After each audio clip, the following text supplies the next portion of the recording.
The sun was setting over the dusty streets of the small town, painting everything in shades of gold and orange. On the corner of a narrow alley, a little girl crouched beside a pile of garbage, picking through scraps for anything edible. Her clothes were torn, and her hands were smudged with dirt, but her eyes shone with a fierce determination. She spotted a half-eaten pastry lying on the ground. Just as she reached for it, a shadow fell across her. "Don't eat that," she cried, her voice trembling with urgency. Startled, she looked up to see a man in a crisp suit, his shoes gleaming, his expression unreadable. He was tall and imposing, with an aura of wealth that made him seem almost unreal in this grim alley. The billionaire had been walking through the town, curious about the lives of those he never saw. He raised an eyebrow at her outburst. "Why not?"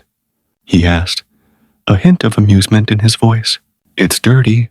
It's poisoned," she said, gripping the pastry tightly. "Someone left it here." "Don't eat it."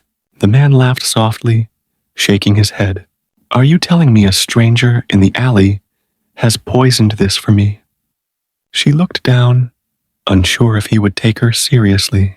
I don't know, but it doesn't look safe. Please don't touch it."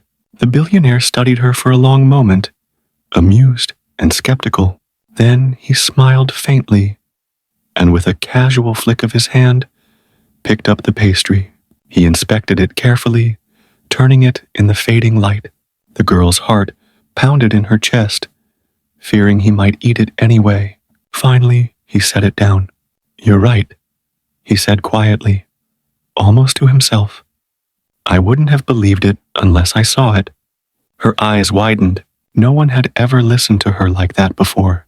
Most people just walked by, pretending she wasn't there. But this man, this stranger, had actually seen what she meant. He reached into his pocket and pulled out a small bundle of bills, holding them out. "Here, take this. Buy something safe to eat." She shook her head, tears welling up. "I don't want your money. I just want to help." He nodded slowly, understanding something deeper than wealth. "Then teach me," he said. "Teach me to see what others overlook." And in that moment, standing in the golden glow of the setting sun, two worlds collided, one shaped by poverty, the other by unimaginable wealth. Yet both hearts beat with the same truth: care, caution, and the quiet courage to speak up. The girl smiled shyly, and the billionaire bent down, listening to her stories, laughing softly at her jokes. That evening, he left with a lesson richer than any fortune he had ever held, and she walked home knowing that her small voice had made a difference.